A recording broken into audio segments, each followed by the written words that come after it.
আসসালামু আলাইকুম ভিউয়ার্স, সবাই কেমন আছেন? আশা করি আলহামদুলিল্লাহ ভালো আছেন। তো কথা হলো যে হুমায়ুন কবির আমাদের ওয়েস্ট বেঙ্গলের হায়দ্রাবাদ জায়গাটিতে স্থাপন করছে বাবরি মসজিদ। তাতে হাজার হাজার হিন্দু ভাইদের সমস্যা হচ্ছে, বিশেষ করে আমাদের মুখ্যমন্ত্রী মমতা বন্দ্যোপাধ্যায়, তেনার নাকি সবচেয়ে অসুবিধা হয়েছে।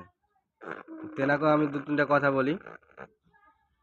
মুখ্যমন্ত্রী, আপনাকেই বলছি, আপনি যে প্রত্যেকটা হিন্দুদের ক্লাবে পূজা করার জন্য 1,20,000 টাকা করে যে দেন, তাদেরকে মুসলমান কোনোদিন দাবি করেছে না কোনো কথা বলেছে? আর আমাদের বাবরি মসজিদ তৈরি করার জন্য হুমায়ুন কবির উদ্দেশ্য নিয়েছে, তার জন্য তাকে বয়কট করা হয়েছে, তাকে দল থেকে বাদ দেওয়া হয়েছে। কেন? তুমি মনে করছো যে বাবরি মসজিদ তৈরি করতে পারবে না হুমায়ুন?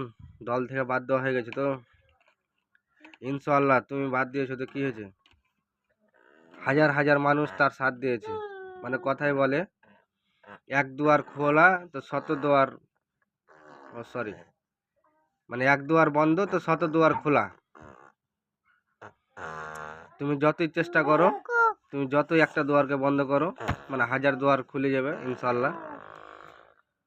তো বাবরি মসজিদ ইনশাআল্লাহ তৈরি হবে। কালকে থেকে কাজ চালু হয়ে গেছে। কালকে ভিডিওগুলো দেখলাম আমি, অনেক ভিডিওগুলো খুব ভালো লাগলো মাশাআল্লাহ। হাজার হাজার দর্শক ঈদ দান করেছে, টাকা পয়সাও দান করেছে। বিশেষ করে একটা বয়স্ক মহিলাকে দেখলাম, তার বাড়ি থেকে মোটামুটি 1000 খানিক ঈদ দান করেছে। আলহামদুলিল্লাহ, আল্লাহ তাকে ভালো রাখুক, সুস্থ রাখুক,